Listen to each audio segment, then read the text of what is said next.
Wahaha. Hey everybody, welcome to Hot Topics, where this time we talk about human design. Yes, we had a fun catch-up session the last one. I hope that people tell us where they took us for our BFF chat time. Yeah, it was a fun one because we don't really ever on the podcast talk about other stuff, but we hadn't spoken in a long time for us, so we were just like, It it just was kind fun. Yeah, and we were like, who cares? Because I mean, really, who does care? And now you get to know a little bit more about us as people. yeah, You know? it's super fun. So we're gonna get down to business, sort Big. of, for this one. Um, everybody comment on Rebecca's new glasses because they're so cute and I love them. So yeah, that also. But a couple of pods ago, we talked about the arrows. I'm just going to refer to them as that because I feel like when anyone who kind of knows a little bit about human design knows what the arrows are, and most people are very curious. What do they mean? Yeah. And I think it's exciting now that we can talk about them like completely separate. It took me a little while to realize that we can separate this thing because the arrows used to be, I mean, they're still intimidating to me, but it's presented as something that comes after you learn about a bunch of other stuff. Yeah. And if you're not into all that other stuff, then Then it's like you just don't get to learn about it. yeah, you just can't go. You have to take, there's steps and there's order of operations, which And you have I to wait normally years and want, but in this case, I don't want. yeah, it's very interesting. And there's been a lot of gatekeeping with this. And I think like from the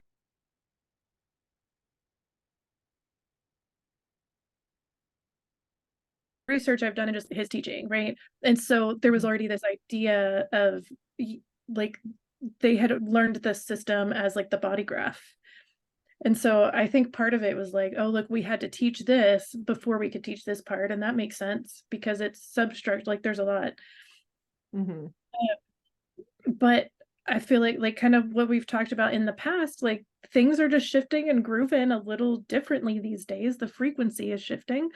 So I don't think you have to wait the 7 years and go through all this stuff before you dig into this. I think this part can be super supportive. Mm-hmm. It's still Especially confusing to me, but yeah, I do enjoy. yeah.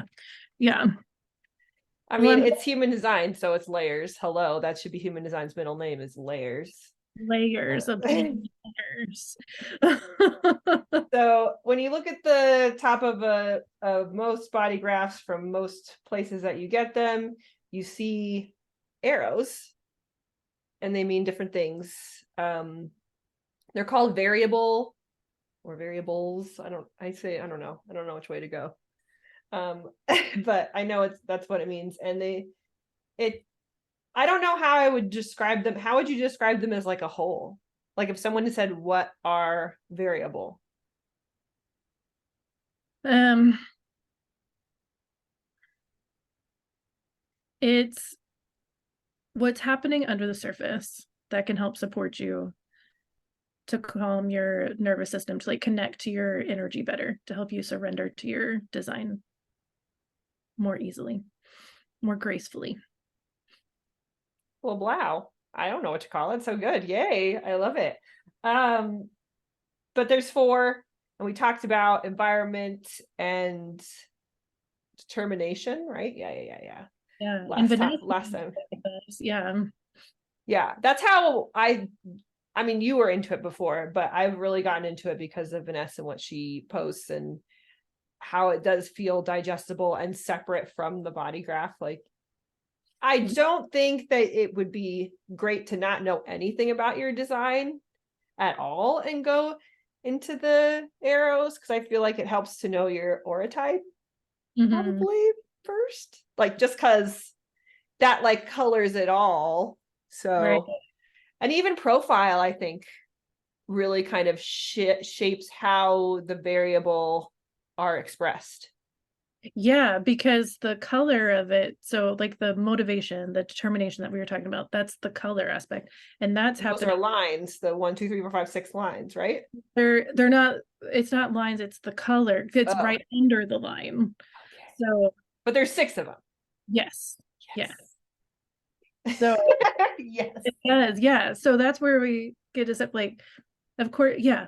I mean, I agree. It's like, let's start big. And I do think I'm going to amend what I said at the beginning. I don't remember exactly what I said, but I do think it's beneficial to be in your experiment for a little bit before digging into this, but listen to your strategy and authority on when to do it. If you're trying to do it because you think, like, if I figure this out, then you're trying to find some kind of mental certainty, like, then I'll have the answers. Everything's an experiment. Mm-hmm. If you're just like ready, if you're really feeling drawn to understand this for deeper support, then cool. Yeah. Yeah. Some stuff about human design is really boring to me. And I try to learn it and I try to make myself learn more about it. And I'm like, well, this is boring. But other things like the variable kind of pique my interest. And I think that happens for a lot of people. Because like I said, a lot of people, and one of the very first questions they'll ask are, what is these arrows? What do these mean up here? I know. And it's like, that's such a loaded question. I know it's 4 arrows and they go left or right, and they're red or black. But there's a lot happening there. Yeah. Come back in 6 months. Yeah. Whether or not it's left or right means something. Whether or not it's black or red means something. Is it on the top? Is it on the bottom? Like, they all mean something. But what we were kind of focusing on the last time, we're going to kind of continue with, is just those 4 and like what they mean. Like environment. We did environment. I'm caves, valleys. Then we've got determination, which mine is appetite. And alternating is the piece underneath, right? No, that's based If on it's going left or right. Okay. Oh, see, it gets like, because you are taste, closed taste, yes. open taste, closed taste. And that's the left or rightness of the arrow. And like my environment is caves, but I'm selective caves because my arrow points to the left. Yes. Which means nobody come in ever. Like, and blended caves is more of there's like to me it feels like there's a close-knit people that have like open invitation in and out that feel comfortable in the cave. Sean's blended caves, and that's very much him, and I'm very much like good right here. So we kind of talked about that, and now we're going to talk about the ones on the right. Yeah, on the personality conscious. It's usually black. I guess it's not always black at these colors on all the newfangled charts, but yeah, like a lot of times I love that you left it the like color issues, so that when someone says red, it means red. When someone says black, it means black, but it's not like red black on your website. But if someone says it, it's easier to, like, you didn't make it like purple orange or something, yeah. Someone to be like, huh? But yeah, personality side, which is also sometimes referred to as unconscious side, conscious side. Okay, see? So hard. It's all good. But it's like a lot of times it's referred to as the part of you that you identify with as yourself. And then the unconscious side is more like it's harder for you to maybe see that in yourself, but other people can identify it in you. Which I think everybody relates to, people telling them things about themselves and they're like, no, that's not me. Like, who are you talking about? And they're like, that's totally you. Dang, that's on my unconscious side. But yeah, so now we're going to talk about view or perspective and motivation. Yeah. And they mean kind of what they sound like they mean. Yeah. So the view is the bottom right arrow, and this the the north and south node has a specific line, right? Like we just talked about. And so then this is the color underneath that line for the north and south node. And if we think about the whole story of these, like the top left, the top subconscious, the determination is how you feed yourself with information or food. So that keeps you running. And then your environment gets you in the correct place so that you meet the correct people. So then you can also see from the correct viewpoint. And so now we have the view, we move over to the view. So we're looking out at the world. And it's all the six colors, which we can go through if you want. And it's really fascinating because it just really repeats the themes of the profile lines too. Like there's like the first color for this is survival view. Yeah, and that's what you have. And so it's really, really very much a one-line vibe. Like it wants that you're looking out and you're seeing what's needed to survive. And survival totally makes sense with caves, which is also a one line. So not all of the time, but most of the time, the titles of these things kind of make sense together. There's some, we'll get to yours and the other P1 where it's like, I don't like, okay, tell me how this fits in with the number, but all right. Well, it's like, it's interesting when you start looking at it from the story perspective of the progress of these lines and colors too. It's really interesting, but let's talk about it, then we can see how it goes together. So, but you're right, like it just makes sense. The one, it wants the foundation, survival. So 2 is possibility. And it's really about seeing the possibility, and it has a lot of hope. And if you think about that, like, oh yeah, this is possible, like that feels hopeful. And then 3rd is the power. So with this power view, you're like seeing winners and losers. You're seeing who has the power and who doesn't. It's like kind of look at it from a game perspective. And then 4 is the wanting. So it basically sees what's missing. Yeah. Like what is left wanting in the situation. Yeah. Probability is the 5th color. And this one is about like what is probable. And this is the one that I have. And so this has been a really interesting one because we were talking about this, like I have probability, the transferred of it is possibility, which is what Sean has, but they just sound so similar. But if we think about it from the 2 and the 5, that possibility too, it has that hopefulness, and the probability is about universalizing something. So the probability kind of looks out and is like, here's what could possibly happen, or not, but here's the probability of things. Whereas I feel like also possibility kind of looks right in front of it, like here's what's possible here. Probability is looking outward, like let's lay this out. Yeah. And then the 6th one is personal, where you're really meant to look through your own lens. Like, so that's the simplicity of it. Yeah. I like how you talked about it that way. And as you said, all of these have what's called a transference, which we've talked about transference before, because all of the arrows, all of them have transference. So there's 6 of them. Each 6 of them has a transference. This is why it's like, what?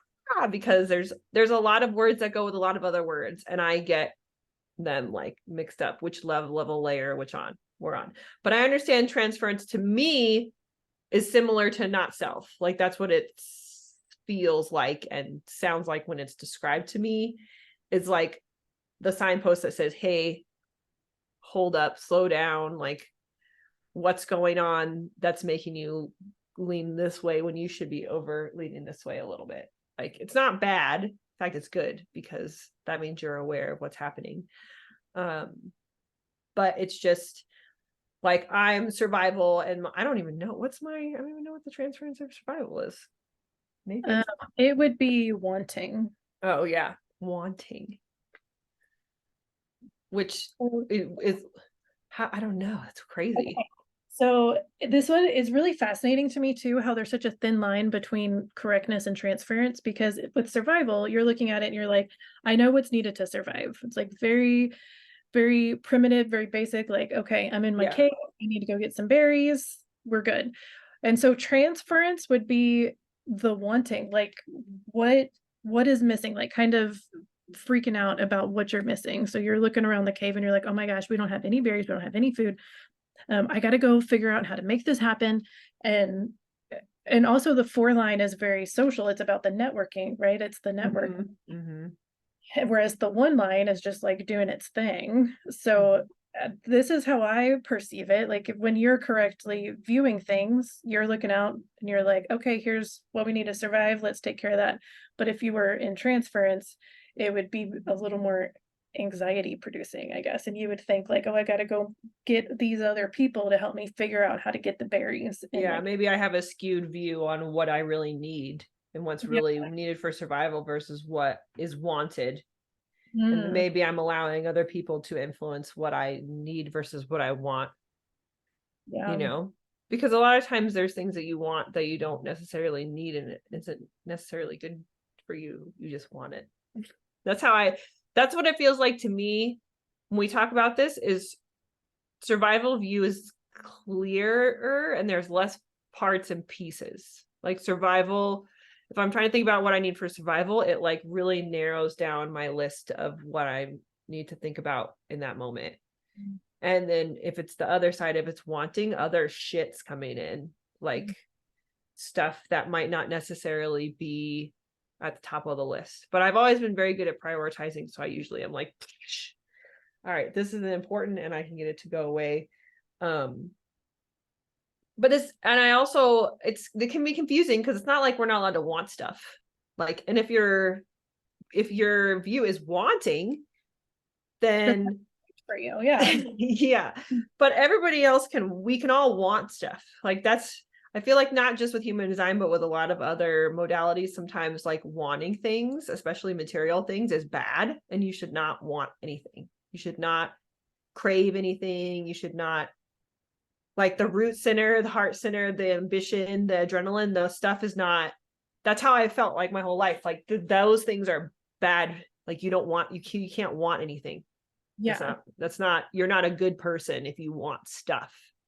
And I had a lot of that too, with like so many layers, even thinking about like someone asked me what I wanted to do like as a teenager, right? And I felt so guilty. I'm like, well, what, I just picked something I thought I should do. I can't do what I want. That's selfish. Yeah. I'm thinking like, especially when I got a little bit older, when my mom would be like, what do you want for Christmas? And I was like, I don't need, like, what do you mean? What do I want? Like, and so I would think of stuff that like I needed and she'd be like, okay. And I'd give her a list of like underwear, socks, like things I would need, especially when I was like in college. And she's like, you have to list one fun thing that you just want. And I was very much like, ooh, this is interesting to think about. I was very much like, no, I can't. You have to need the things that you have are the things that you need. You don't need anything. And I still very much have that view, like, especially when we're trying to cut down on spending. I'm like, Sean, listen to me. You can't, but when you go into a store and you pick something up, do you need it or do you want it? And that's how I worded it to him. That's so weird that I did that. Yeah. And it's, and because for him, he's very much like, he just buys stuff. He doesn't have lists. He just goes into a store and throws things. I know, I feel like this is not to separate male and females, but I feel like this is a big male thing to just like walk into a store. I never walk into a store that sells food. Clothing stores, sure, but like food stores or Target, I always have a list. Always. And I feel like this is just so perfect with the views because you have the survivals. You're like, yes, let's keep it to the basics. And he has possibilities. So he's like, well, I get everything. This is on sale. It's buy 10. That's another thing he loves to do. If something is on sale, he's like, he'll buy 50 of them. And I'm like, dude, we live in a little ass apartment. You can't, you have to think about where everything goes. Yeah, I'm very much like, where does everything go? How much do we need? What's the bare minimum of stuff we can have to get through this week? Like it's very much how do we survive? And that really, he doesn't like that. He feels very limited and he feels very much like we're not living life and we're just trying to like scrape by. And for me, lately, especially, I'm like, you know what? We've actually been really easy on ourselves and we've been really spoiling ourselves. So I think we should like really kind of, and that freaked him out. Mm, And I totally makes sense because I just like took away his possibilities and said, yeah. you can't have, these are not here for you. And so I don't know. So what he transfers, well, I don't know if he goes into transference of probability, but he kind of does that now that I think he feels like he needs to not spend money. He's like, I think he doesn't, he's not into it. And Okay. I'm very into it. I'm like, yes, save $2. Awesome. That's the other thing. Like when it comes to saving money, if like he saves 50 cents here or a dollar here, or when I do that, that doesn't make sense to him. He goes, He's I'm saving 33 cents. Who cares? I'm like, you're not looking at the big picture of how you do this regularly. And not only do you save more money than you think, but you also get into the mindset of saving, and that it doesn't hurt. And because for him, like saving is painful. Like, don't do it. interesting. To me, it feels very dramatic because I'm like, dude, we have an apartment, we have our dogs, like we have a car. I'm just asking that we don't like go overboard on snacks and like treats and stuff. Yeah, yeah. So interesting. And then I just bought like drumsticks and ice cream at the store because it was on sale. And I was like, I want this. But I know that I did it. And next week I'm like, all right, you have to really chill out on the snacks and the treats. I feel like stuff like that is okay, especially every once in a while. I mean, it's on sale is probably what, less than $10, right? Yeah, but we're at this place now where what I don't know. Without like being too personal about our finances and stuff, I feel like we went a little far without talking about money.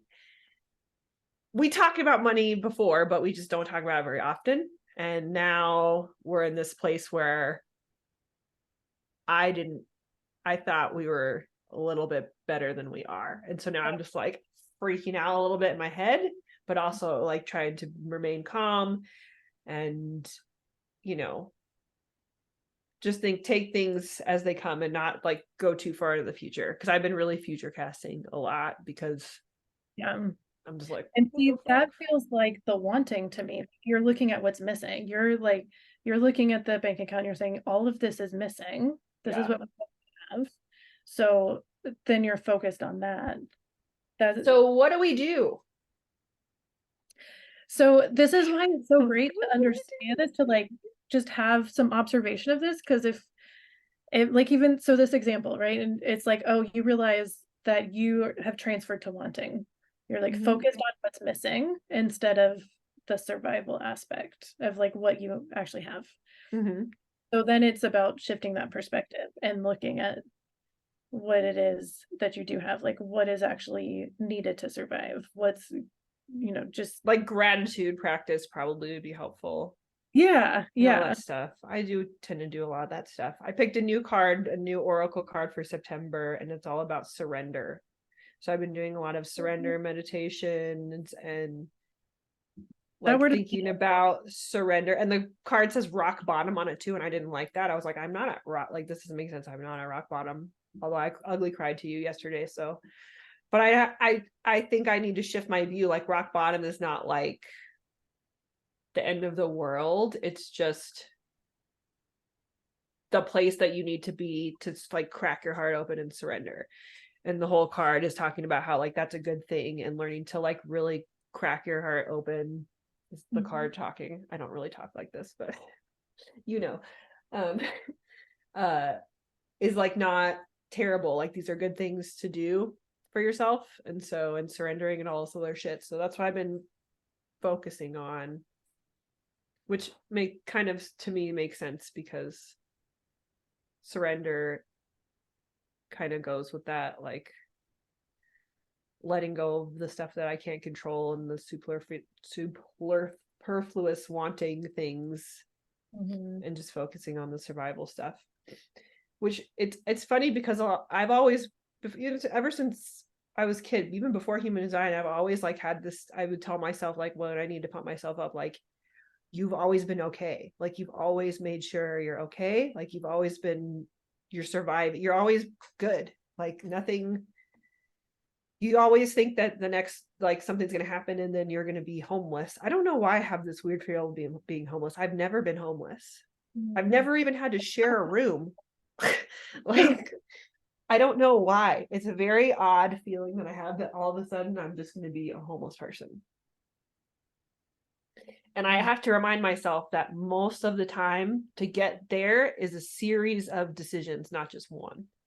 Right. So I have to remind myself that I'm not going to accidentally, like, just be homeless, most likely. Most likely. No, I mean, the chances of that are so, like, there'd have to be something weird that happened. It Yeah. would, And that goes for all things that freak people out, like that really scare them and give them the fear that stops them from doing things. Is usually it takes a series of decisions to get to a major change in your life. Like, it doesn't just say, it's not just one thing that just goes bloop. Like, you have to make a bunch of choices, or several choices. So you usually have time to, like, evaluate and go, okay, if I keep going this way, maybe then I will be homeless. But if I don't, then I'm good. And I don't know. It just, that helps me to remind myself that, because I have this weird thing where I feel like like I said, I'm going to accidentally fall into some sort of bad situation. I don't know why. All right, well, let's talk about yours, because I like yours. And it's cool how, like we said, possibility and probability. First of all, they sound the same. So they sound exactly the same. And my kid who studies statistics, I asked him one day, I'm like, what's the difference? And like, from a statistics perspective, and I don't even remember what he said because it still sounded like the same in my head. So they're different, Yes. and they're actually apparently the opposite of each other, because they're each other's transference. So they're real different, apparently. Well, and I think about like the grocery store example. Like you were saying, Sean goes in and is without a list, and he's like, I can create possibilities out of this thing. And I rarely go with the list anymore. That's partly because life is just like, I used to be very list oriented and be a lot more organized, but being a full-time single mom will change your brain chemistry. So I'm like, whatever. Yeah.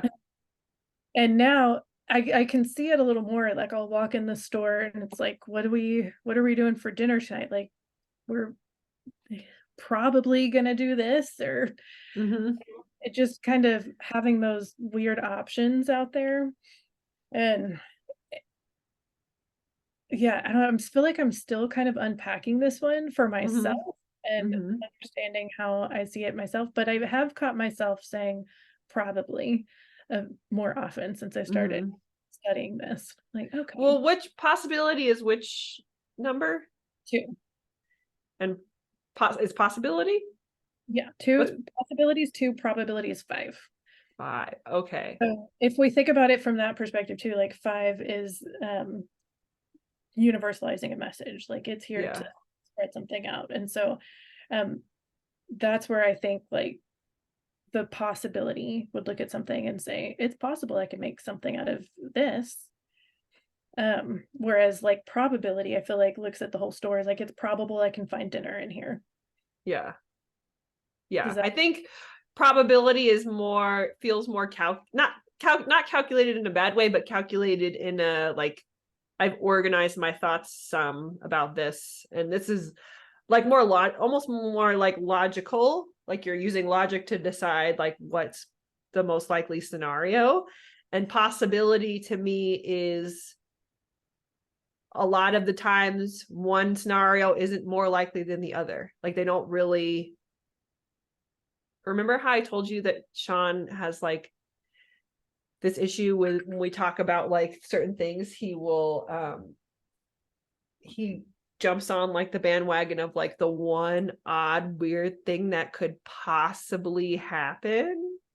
Yeah. And I'm like, babe, that's what it feels like to me, is possibility is like, but what about this? And he's very much like, I've told you, he makes me shut the windows really, because he's afraid our dog's gonna like fly out the window somehow, and I don't get how that's going to happen. And he's like, babe, it could happen. And anytime we're talking about anything, or anytime any situation comes up, he's like, but this could happen, and this, and I'm like, but think about the odds of this happening. And I'm not probability, but to me that makes sense, way more sense to like go, okay, anything could happen. Yeah. I mean, technically it's possible that your But dogs what are the decide to odds run out the window, wings? right? Like, Yeah. sure, there's a possibility of there. Is it probable? Are they probably gonna do it? No. But the fact that there's a possibility means something. Means Means we something. Yeah. have to think about it. It has to be there for us in And all situations. That's so funny. I never really thought of it like that. yeah, and so it's really cool though when you start thinking about this. It's like, well, that's great that he has that viewpoint, because then Yeah. he's probably thinking of things that you or I wouldn't consider, especially you with survival, right? Like you're looking in front of you, like this is the basis. What do we need more of? But then this two possibility kind of brings us out of that and starts to expand our horizons a little bit, which is Yeah. cool. He has brought up sometimes certain things sometimes that a different possibility of a way thing can turn out, something could turn out, and then it goes that way. And I was like, oh, cool. I didn't see it going that way. But yeah, usually it's funny because like, and because it's interesting because he's a generator, so I try to get him into like yes, no. Must be getting a big cloud out there. I like looked down at my paper and looked up and the whole light shifted. Yeah, it must have been a big ass cloud there. Now it's going away. And I know, right? So I think sometimes when I try to do this is interesting because sometimes when I try to do yes, no with him, he has a hard time, or like two options. Because he's a generator, I'm like, oh, he has to have two options. Like I have it in my brain that he only has to have two options. And sometimes he struggles. And I was like, he's not doing this right. He's not doing the generator, yes, no, sacral thing. But I didn't think about the fact that possibility makes him feel comfortable with maybe more than two. So maybe I should practice with more than two and see how that goes. Yeah. I always just thought like because he doesn't think about human design or care about it too much or anything. So I've asked him like, what does your body feel like when you're making these decisions? Like the other day did I tell you this, where we went to the park and there were cops and he was like, where's this park? And there was a cop and they were outside the park and he was talking to a guy at a car. It seemed like a very isolated thing. Like there wasn't a lot of cops around. It didn't look like anything was happening. There were still people using the park. And we get there and he's like, we're going to go somewhere else. And I said, okay. He's like, we're going to go somewhere else. Are you okay? We're just going to go like, he was very much adamant about it and is already driving somewhere else and almost seemed like agitated. Like he did not want to be there. And that doesn't normally, that never really happened. I was like, yeah, I was like, cool. Where do you want to go? And so we go to another park and we're walking. And I said, when that happened, like why did you decide that? Like, what did it feel like in your body? He's like, I didn't feel anything. And I was like, okay, well, why did we leave? He's like, I saw the cops and I just knew there could be stuff going on there. I didn't want to deal with it. Like, I already knew another place we could go. Like, I just didn't want to do it. I didn't want to deal with it. I'm not sure. Huh? There's a possibility of drama. Yeah. What are the possibilities going on in that park? Oh, we're going to go somewhere else. My mind, I don't know why I like the probability so much, but in my mind, I was like, odds are it's probably nothing. But I totally was like, we're going where you're going. And it was a great walk. But it was very funny because when I asked him, like, what were you feeling in your body? He was like, that's not like, what are you asking me? Like he couldn't, that doesn't make sense to him.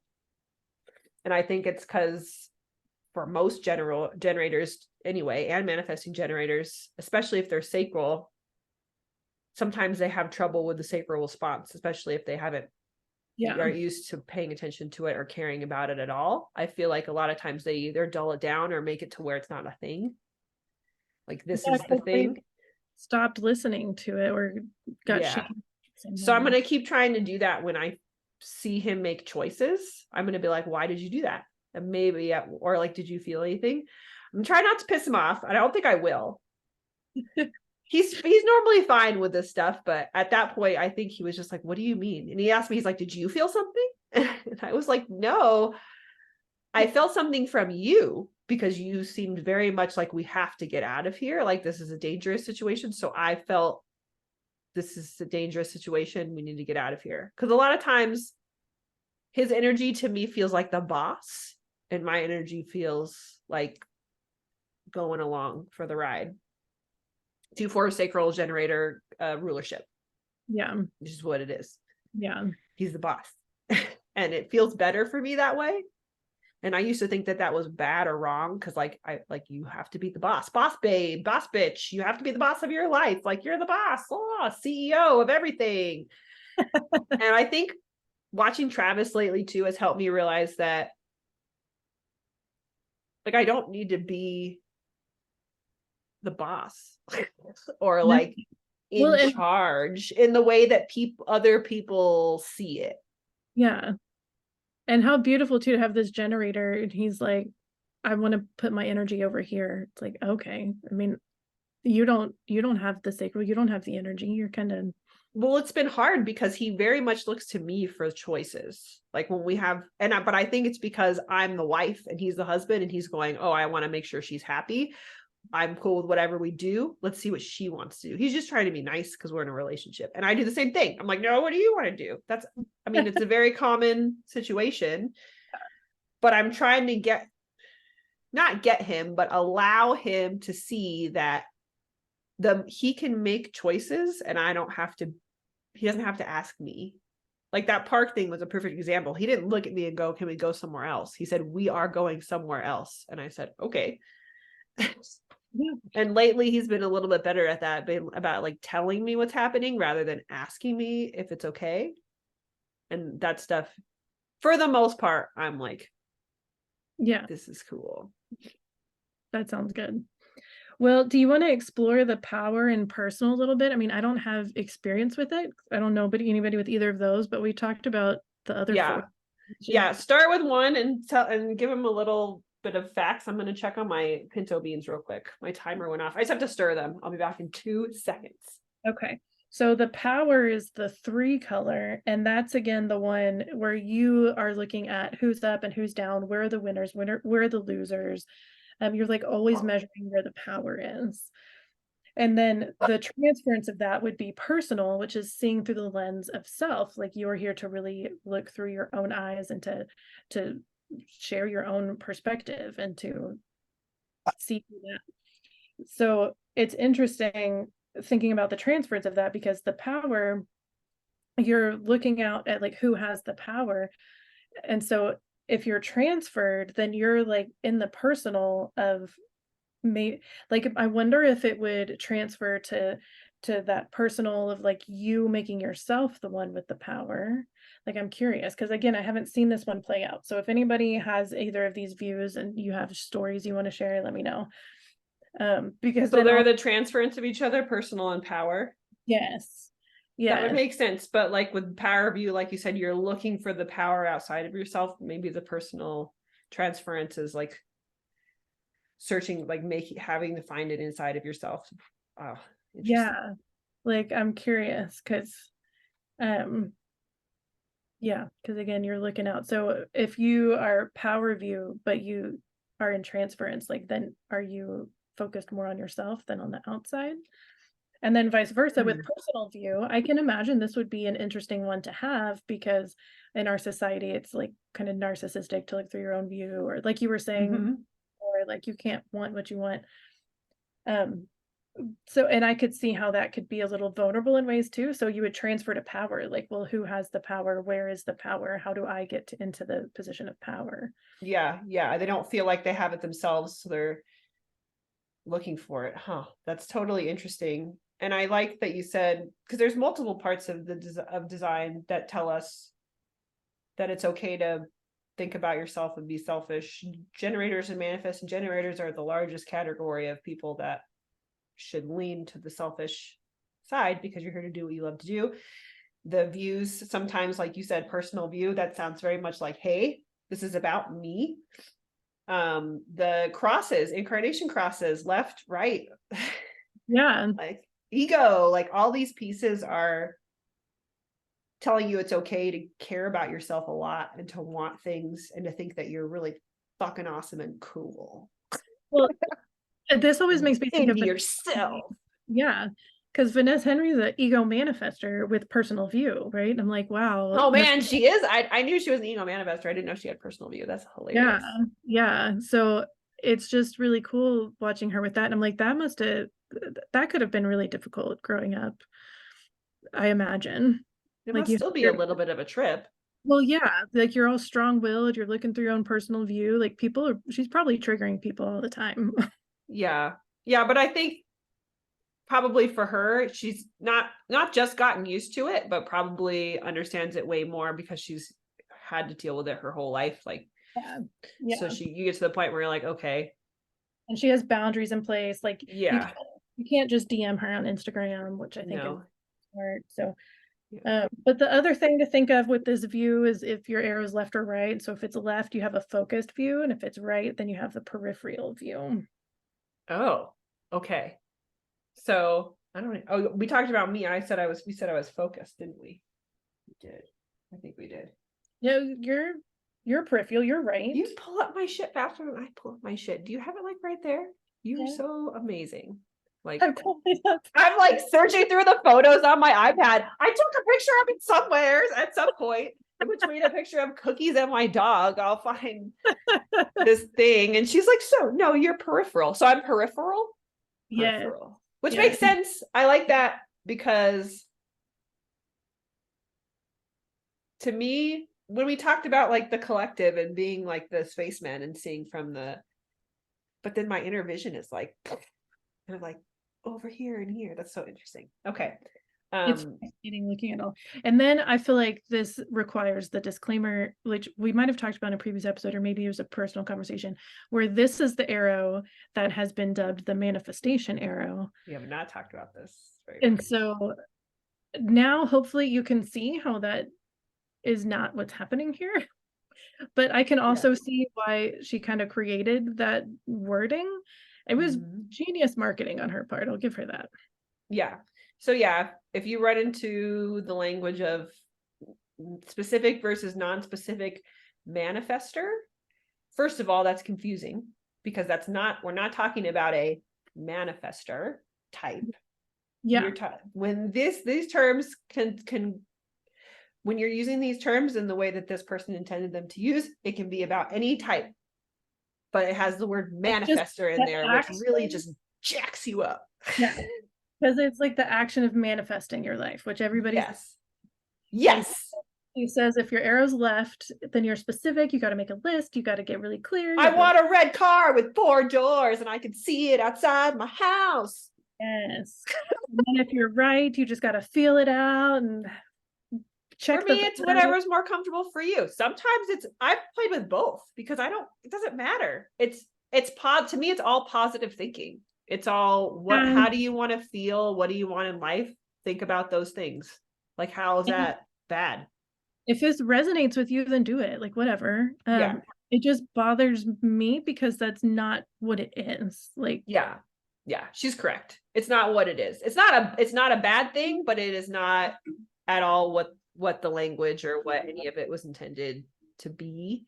Yeah. It was just kind of hijacked to be this thing. And if it wouldn't have gotten so popular, it wouldn't have really mattered. Like, no one would have really cared, but it really got like super crazy popular for a second. It's right up there with like when all that side reel stuff got popular, and I was like, oh my god, this is gonna ruin human design. I don't want to be an MG. I think that one disappeared as quickly as it came. That was a really goodness. And now I've realized that with human design, just like with any other modality or anything that becomes like really popular relatively quickly, there's parts and pieces of it that just kind of out of nowhere, and you're like, what the hell does this mean? And then it goes away. Like, there's still people that talk about side real or side real. I don't even know how you're supposed to pronounce it. I don't either. Sid real. I don't know. I've heard it pronounced so many different ways. But like you said, it just kind of disappeared. And I feel like this specific versus non-specific manifestor thing has also kind of quieted down quite a bit since it like flashed out there. But it's still something that people will bring up a lot. And manifesting in human design is not the same as manifesting in all the other modalities you've heard it. Manifesting in those ones is calling things in. Manifesting in human design is putting things out. Like, that's the easiest way I can think about it. Yeah. It's mechanical. it's like it makes more, not to say that it's logical, or because it doesn't have to be logical, but it makes more logical sense to me. It's putting things out into the world, manifesting. Yeah, because we think about the throat as the manifesting center. Like if it's Yes. defined, what is it connected to? That's what you're creating. That's what you're manifesting. You and I are manifesting our beliefs. Yeah, 'Cause- creating, manifesting in this sense is essentially, it's very similar, the same. I don't know. You know me, I don't like to say something is black or white. Like they're together. If you're creating something, you're manifesting something, that's how it goes. But a lot of times in other speak, manifesting is I want this thing, I'm calling it in. And it's not bad. They're just different ways that the word is used. And Yeah, it just gets kind of confusing. jumbled. Yeah, because you don't really want to talk about, to me, it's hard to talk about manifesting and not be talking about manifestors. Like it's, yeah, I get you. All of this with the view, this sets you up for you to be correctly motivated. So do you want to talk about the motivation in this one, or do we want to save it? I think we should save it because we've already talked for like what, 45 minutes probably. Yeah, cliffhanger. Motivation is one of my favorite ones because mine makes me feel like a hippie floating through flowers. It's really one of the few parts of my design where I'm like, I feel special and like I'm better than you guys.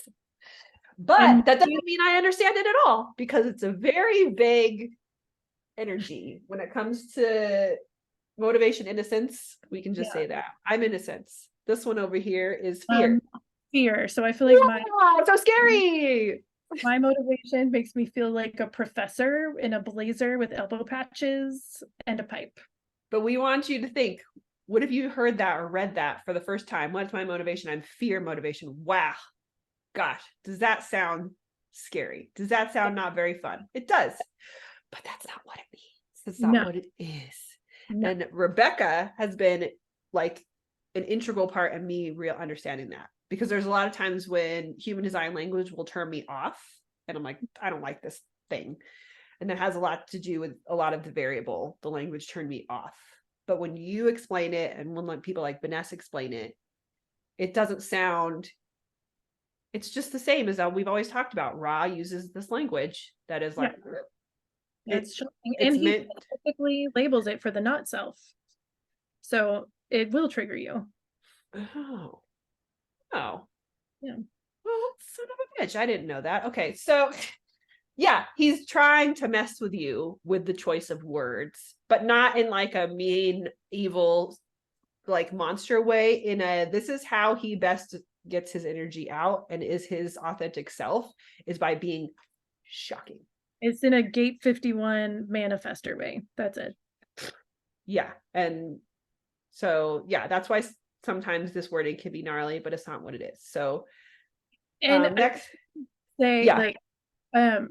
definitely tune in, because one thing that really hit me when I was reading a lecture on projectors, Ross said that the same way generators get that consistent guidance from their sacral, like the sacral is constantly responding to life, they get that daily like automatic guidance.